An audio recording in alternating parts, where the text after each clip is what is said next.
Hi everyone, this is Marna, OTMarna, and I'm here doing the last of the videos this week on the sock aid series. So we're wrapping up the sock aid series with DIY or make your own sock aids. So if you've been following me, you know that we've talked about regular sock aids, the standard sock aid, more pliable trifold sock aids, the compression sock aids, and if you hang on to the end, I have a little surprise about that one. And this week we're going to talk about DIY sock aids. You know, repurpose, recycle, reuse. It's what we're all about nowadays. And plus, I think as we've all discovered, sock aids can be kind of expensive. You can get some online, the standard kind, for about $5, but if you need one, and you need one now, and you don't have the money, and we know that insurance doesn't generally reimburse for them, you probably have the supplies you need in your own home to make one. So let's talk about that. So what you need is some sort of container that has a curve that's going to be big enough to fit around your foot. So some of the examples I just found around home, and I'd like you to try to find things, if you do this, that you have in your home. So I tried to find things that I just had in my home already, so that we can be repurposing. This is a container of big wet ones that my husband takes camping, when he goes camping. These are like his face cloths. This would be a pretty good container. It's wide enough that my foot could fit on it. So that's a maybe. This dish detergent, a laundry detergent bottle, and I've actually made sock aids out of these before, and gallon-sized jug milk containers. These make good sock aids. It would be this part that you would cut out, not the handle part, obviously, and you wouldn't have to use the whole thing. But that's just definitely wide enough. Yeah, that's 4 inches. And most standard sock aids are 4 inches. So if you have something like this, when it gets empty, save it, rinse it out, and you can draw and make that a sock aid. And we're going to go through that process together. What I have chosen is a pretty standard, there are some videos or, steps out there on the computer of how to make these. So I've chosen a 2-liter bottle, and that's kind of your standard go-to. So if you don't have one of these at home, I'll bet one of your neighbors does, and instead of sticking it out and recycling, they'd be more than happy to just give it to you if you tell them what you're going to be doing it with. And the general technique is you trace and cut and trace. We tape the edges to make them so they're not going to cut ourselves. Add a rope or a string or a ribbon or whatever you have in the house as your pull ropes, and you go from there. But it's kind of scary if you only have one to cut it. So what you might want to do is practice on a couple of these guys. So if you look at standard instructions online, they say to cut around the edge at the top up here. So I'm just drawing what would be a cut line. Then cut down, straight down. This one's kind of dented. And then you do another cut around the bottom to take the bottom off. So essentially you have a cylinder, like our standard plastic ones. So you would cut and cut and cut. But that's kind of scary to do first time, so you might want to practice on one of these. How I do it is actually a little bit different. I cut off the top, cut off the bottom, and then kind of curve it around and kind of bring it down like a V. Curve it down and bring it down like a V. That way the top part that comes up here is a little more open, less scratchy, even with the tape, and it's easier to slide your feet in. So that's that. So I'm going to show you on this bottle. So this is I just found this in my recycle container. I'm going to use this as a practice. Okay, I'm going to take that off. Take the top off. And this one's a little denty too. That's okay. Cut the top. Cut the bottom. And you don't have to mark this. I mark it just because I tend to get distracted by things. Oh, speaking of which, a great shout out and thank you to my friend Karen, who told me last night at book club that under events, the meme had the correct date for Saturday. These will always, just a heads up, always be on Saturday at 10 a.m. But I guess in my events, I wrote Friday, and she said to me last night, "Geez, did you do a video today, Marna?" And I said, "No, I didn't. Well, I'm going to do it tomorrow." She said Friday. So I'm sorry if anybody was on yesterday. All 2 of you, I'm really, really sorry. So, okay, so I'm going to cut this out along the line. And this is not difficult. So remember we've talked about extensively all the physical capacities that you have to have in order to use a sock aid. I think they're the same ones that you would need to make a sock aid. Or, again, there's got to be somebody who loves you, who you can show this video to, and they can make you a sock aid. We all have people who love us. That's the bottom. Now, is this sock aid that you make DIY going to be as durable as one you would buy? No. You may have to make a few of them over the course of time, or it may just buy you some time until you've saved up money to purchase one of your own or figured out which one you want. Now, instead of going straight down, which is fine, and you can do that, but I find it makes sharp corners up here that can dig into the stocking, and again, it's just easier to put your foot in. A little curve down, and a little curve down. Kind of looks like half of an hourglass to me. I'm not sure if that's showing up in this lighting, but it curves down, and then the lines meet midway. Kind of looks like that to me. So I'm going to actually start cutting from the bottom up for a little while, and then I guess I'm coming down here because I ran into a little bit of difficulty. So we'll just find another way. There's always another way.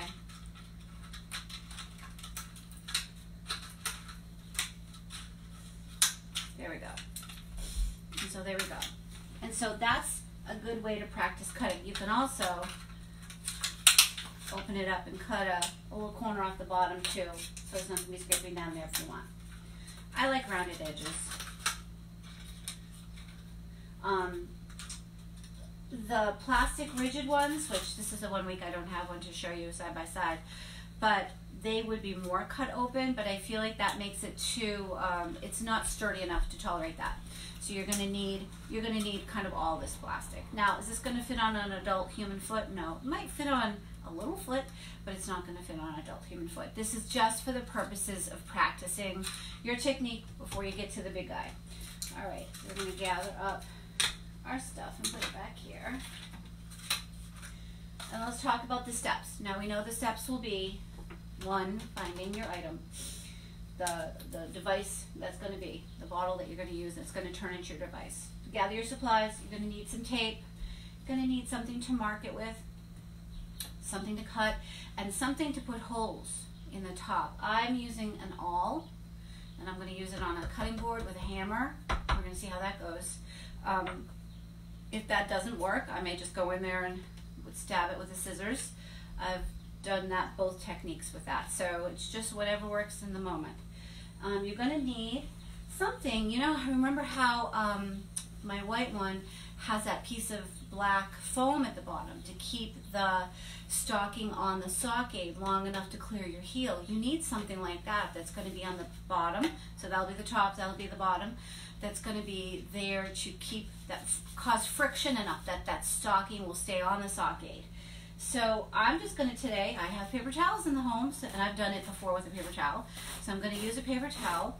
If you do not use, and I generally don't have them, but I bought them for this, you could take an old face cloth and cut it in quarters and tape that onto the bottom.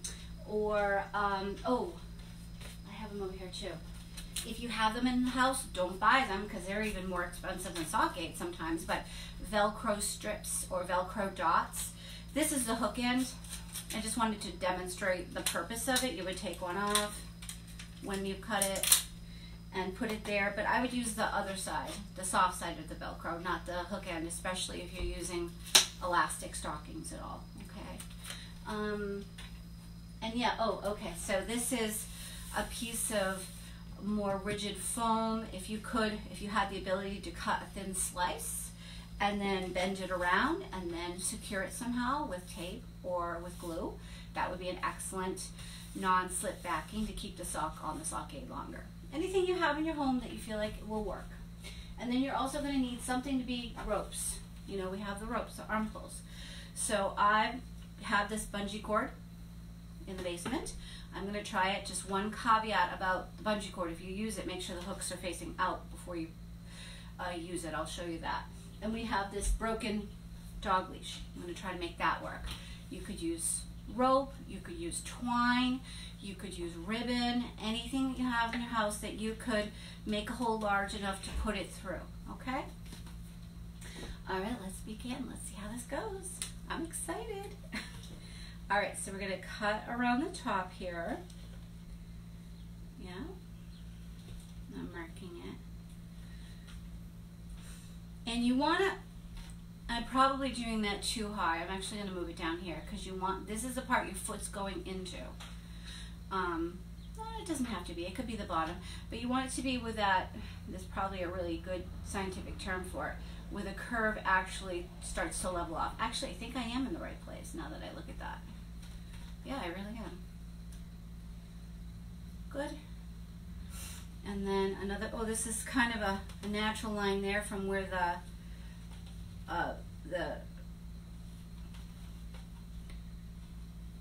label was.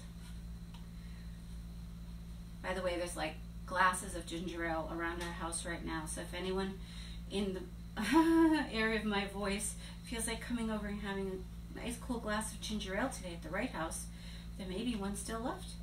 And then this is not where I'm going to do it. This is where I'm going to use the paper towel because it's already a little bit of sticky from the label, and so that may help keep my paper towel on in addition to taping it on. So I'm going to take advantage of that and curve down. Now, if I end up cutting this and my lines don't exactly line up with this, is it going to be the end of the world? No. In fact, it rarely does.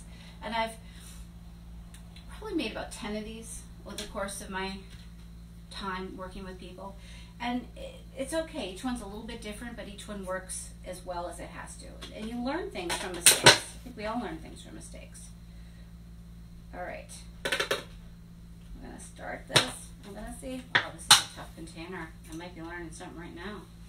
I might be learning right now that this is not gonna work. Oh, no, you are gonna work. I'm gonna make you work. Shouldn't be doing this on my lap either.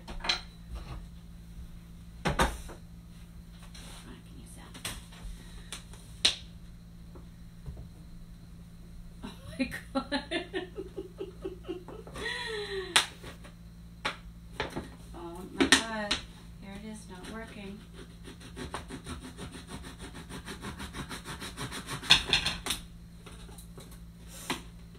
I have done these bottles. Boy, now, if I told you where I bought this bottle too, you'd be surprised why that it's so tough. You saw me a little bit. Oh my god.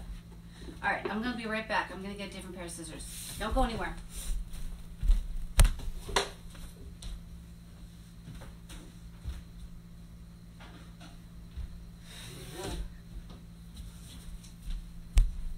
I'm back. Let's see if these scissors work any better. We just have to poke it. We have to poke a hole in there. Once we poke a hole in there, it'll be fine. Come on. Boy, I'm glad it, thank you. I'm glad I brought all to poke the holes. You're dead to me. Okay. So, congratulations. We have successfully cut off the bottom.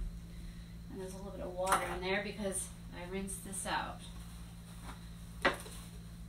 So this is real life here, people. It's getting real. It's getting real on the OTMarna show. I'm going to dry out the rest of the inside.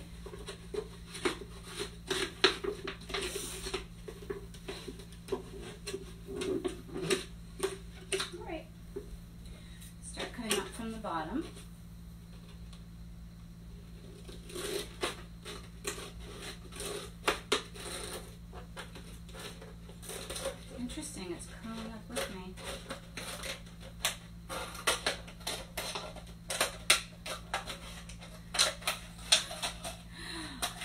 my God. This has never, ever happened like this before. And the one time I'm live, of course, this is happening. Should have tried it with this bottle first. Oh my gosh. So, I have a sake that wants to be very curled up. Still going to curve around the bottom.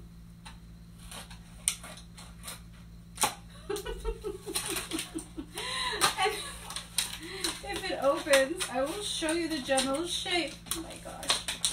Okay, so this is the general shape. Maybe because I cut it too high at the top. I don't know. It's okay. It's still going to work. Don't worry. This will still work. Okay. So now I've got to decide which is my top and which is my bottom. And my top is the part that I curved in the first. So that's where my handles are going to go, right? I'm not giving up on you, sake. Not giving up on you. All right. Maybe rigid plastic would be easier. Now here's my awl. What did I do with my hammer? I had a hammer here. What did I do with my hammer? Oh, there it is.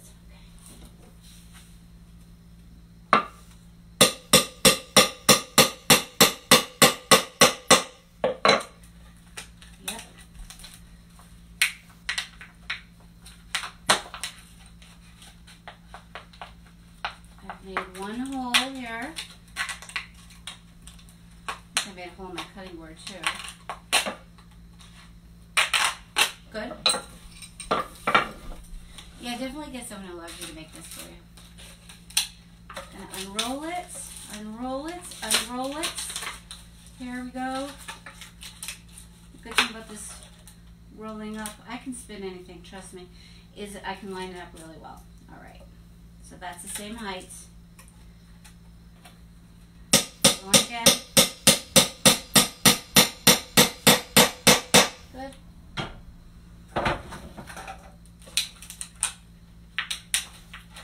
Bringing this up.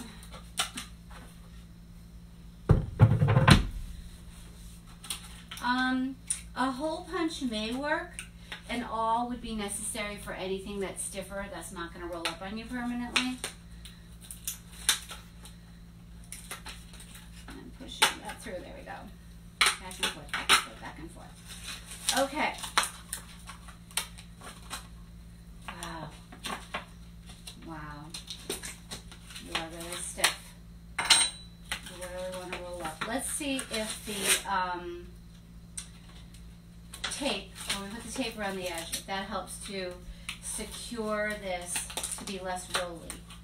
I'm not 100% sure, but we will see.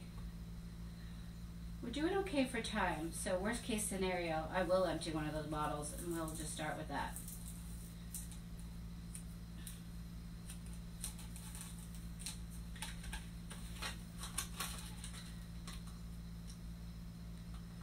We're wrapping this down halfway. I have it crossed halfway so I can fold it over so you don't cut yourself when you're putting your sock on. I'm using electrical tape here just because it's narrower and easier to work with than duct tape. I'm a big fan of duct tape. I use it for a lot of things, but I'm using the electrical tape here to do this. Well, so while we have this minute here, while you're watching me struggle with the tape, I want to tell you next Saturday at 10 a.m. I had originally planned to move right on to hip kit items for adaptive equipment. But I'm thinking we should do a palate cleanser week, an occupational therapy palate cleanser week, and focus on not falling. Because I'm always talking to you about how safety equals independence, and that's true. That is what I, in my heart, believe. And most of the people who I meet for home health, for occupational therapy, have been hospitalized, and many of them have been hospitalized because of the fall. And there are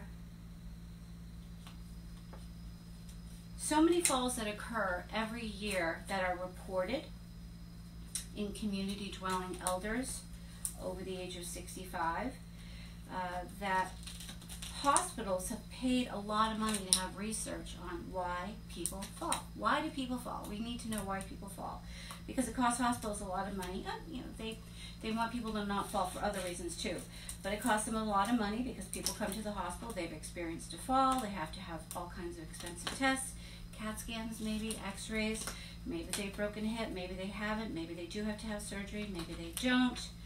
They leave the hospital, they might be a little weaker after being at the hospital in a bed for a few days. They go home, they might be set up to experience another fall, and then come back after having had another fall.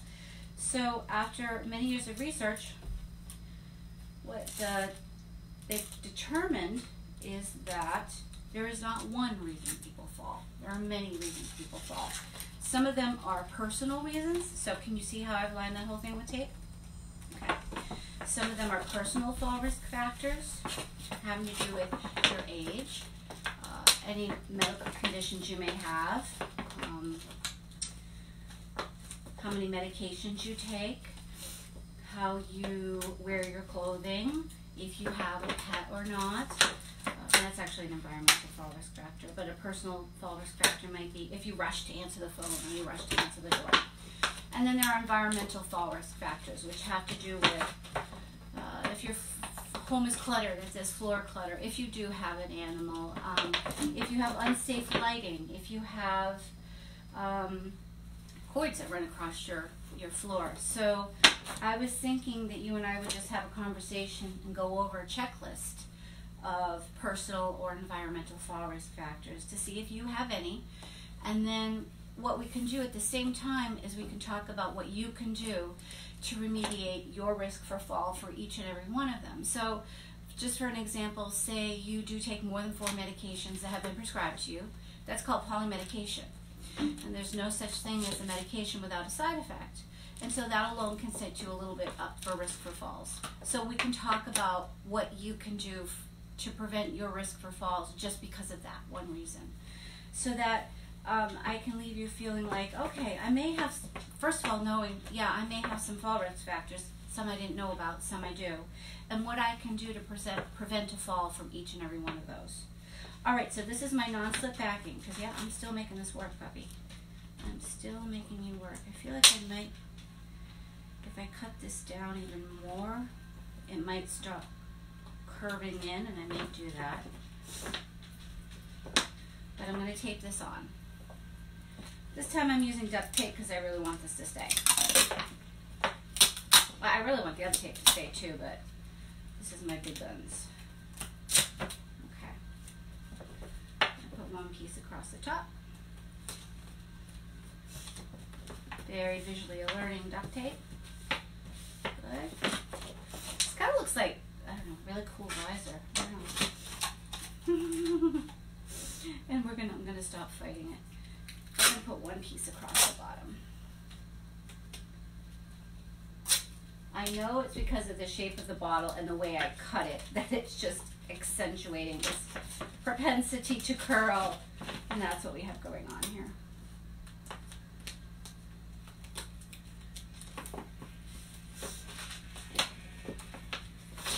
All right, so here's the front.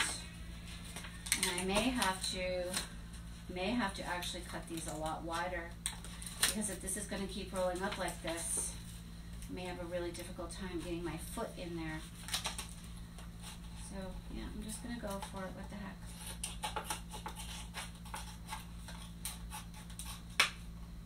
Which means I'm going to have to cut new holes, and it means I'm going to have to retape. That's okay. This is DIY.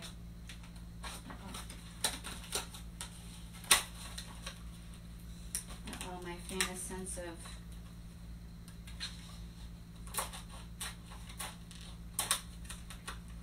spatial awareness is kicking in.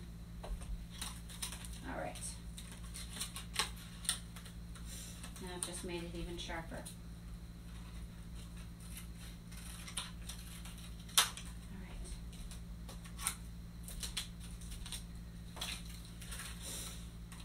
All right, I'm going to call this something I meant to do.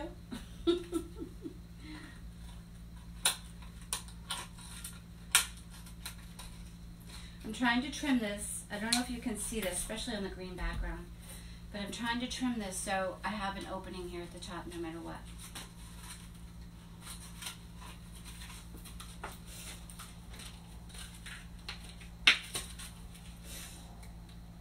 Okay, back to my electrical tape.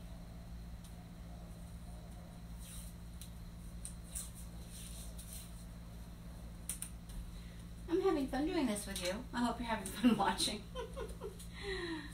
If you choose to do a stiffer bottle, which seeing me now, you absolutely may, and I don't blame you, you'll need a different cutting tool than the scissors. Scissors just aren't going to work for a laundry detergent bottle. You may need a little hand saw or X-Acto knife. Be careful.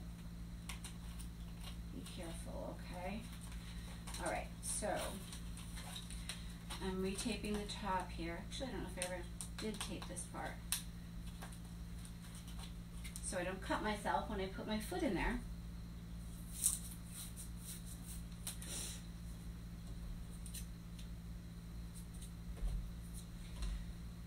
And I'm making a little note to myself that probably in the future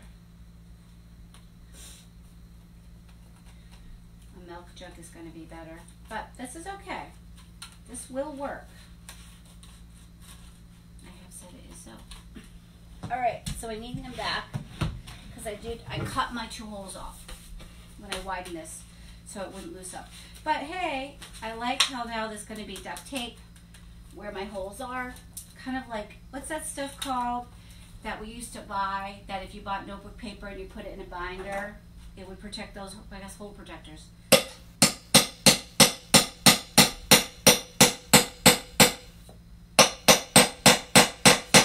That's my hole protector. Okay. We're going to be running a little bit long on time today too because of the speed bump. There's one hole. And then here's another hole. Here we go.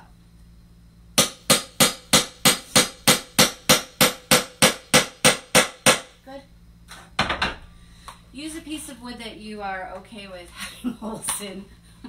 This is one of my cutting boards. Oh, I may regret this, but all right, pushing on a minute. All right, okay, so we now have something, and I'm going to bend down just to show you, that will curve around my foot.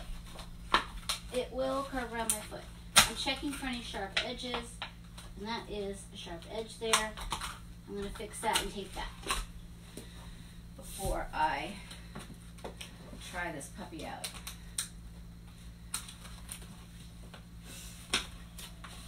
I don't have great spatial reasoning skills myself, unfortunately, so when I cut this side, I think I did a weird thing.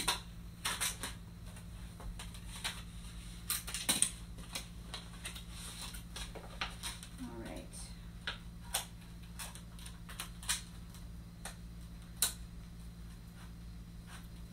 One more piece of tape to protect me and anyone who uses this after me. And then we're going to put the handle on and then we're going to see how this flies. And then I have a little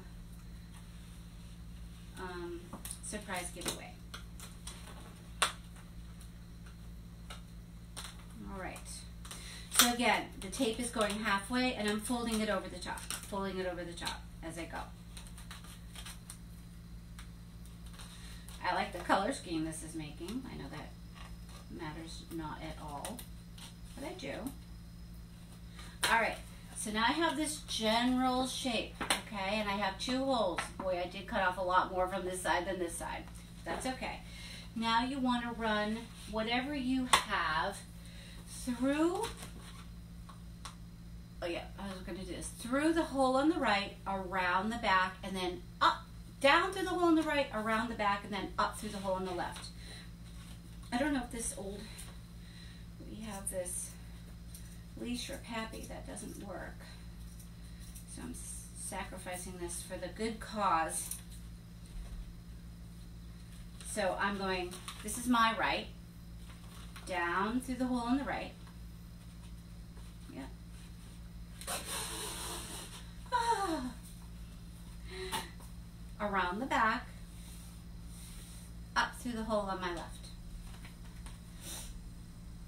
We don't really have to tie it, and it will, you won't have any knots that are in your way, because these aren't as sturdy as the ones you buy. So this is going to be, boy, this is interesting looking. So, okay, I have my tape around the edges, so I'm not going to be cutting myself. I have my non-slip back. I have my ropes, which are not even, so I'm going to even them out a little bit. And I have my top part that's open a little bit wider. So this works essentially like the trifold. And I have a more of an opening at the top than the bottom. All right, let's see how this flies. So I have arthritis, or I have chronic back pain, or I'm on posterior hip precautions, or I have pneumonia, or just really deconditioned, and it's hard for me to put my own sock on. So I'm going to take, I think I'm not going to use my compression stockings for this one. Oh, and I spilled some water down here, I can feel it. Okay. Use my non-slip stockings, which are safe. Stabilize it between my knees the same way. Put this on the bottom. Okay, bring it up. And like the trifold, remember how with the trifold you had to kind of open it up a little bit. I want to make sure this sock is all the way unrolled, because this sock is not going to be as forgiving as one that you pay money for. Okay.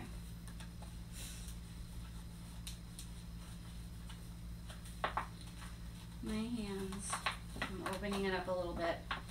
Okay, I'm going to go fishing for my foot. Get my foot in there. Oh, I did. Point my foot down. My elbows are close to my body. Pump my ankle, pump my ankle, pump my ankle. Oh, it worked. I love you, Sake. It worked. Let's try it again. Let's see if that was just beginner's luck. It's unrolled a little bit. The tape helped a little bit. The shaping, it helped a little bit. Even I think the strap in the back helps a little bit. Stabilize it between your knees. Put the sock over the end. You do want that toe box nice and level, even with this guy. Yeah, this 2-liter bottle it made it not as long as my foot, but long enough to get the job done. The paper towel is doing a good job of gripping in the back.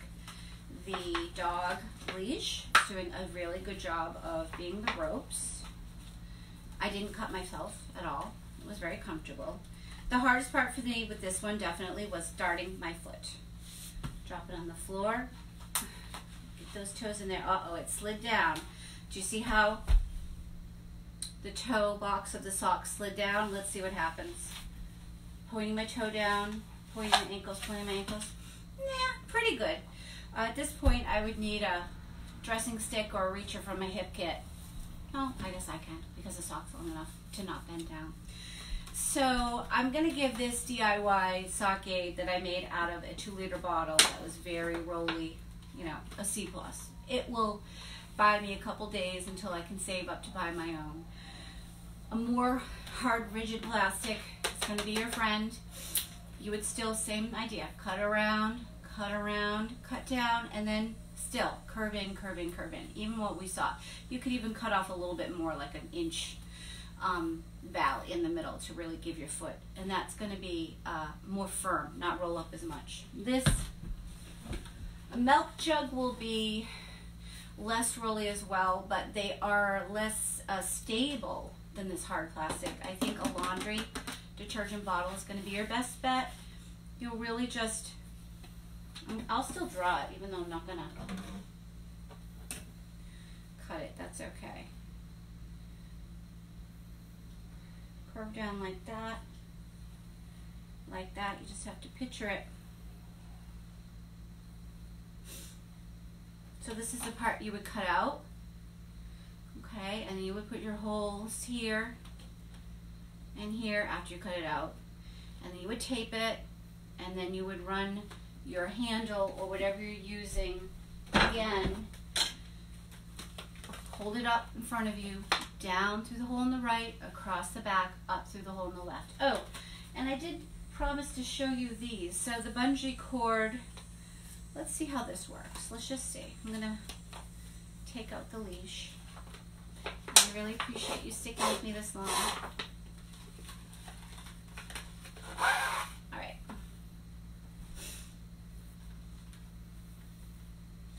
So this is a short, firm bungee cord, and I'm putting it in with the hook facing away from me. And I'm not sure if I'm going to be able to because where I put the hole, so I'm going to have to bend that down. So there's a lot I'm going to have to do to make that work. Okay.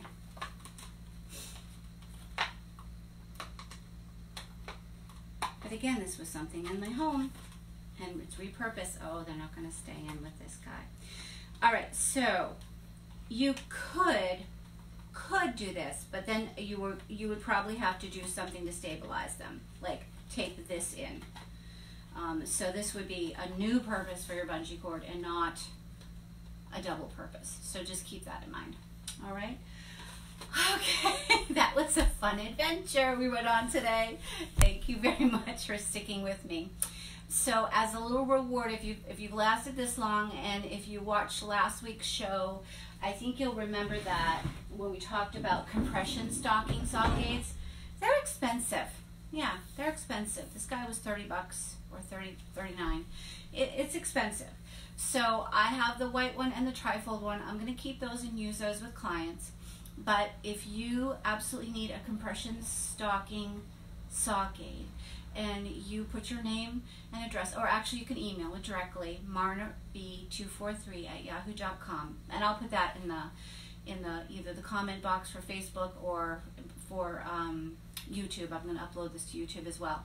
You give me your name and address and that you need this. I'll mail this to you. I still have the box it came in. I'll pop it right back in the box and I'll mail it to you. I'm happy to do that. Okay. All right. So next week, Saturday at 10 a.m. I think that's the 7th, September 7th. We're going to talk, just you and I. I'll probably be at my computer instead of in the living room, but you'll still be welcome to come to my home. And we're going to talk about your personal and environmental fall risk factors. We'll go over a checklist together. I'll describe each one. And if you have each of those personal fall risk factors, what you can, as a group, do or individually to prevent a fall from each and every one of your own fall risk factors, okay? Because I don't want you to fall. If you're safe, you'll be independent. All right, thank you very much. Goodbye.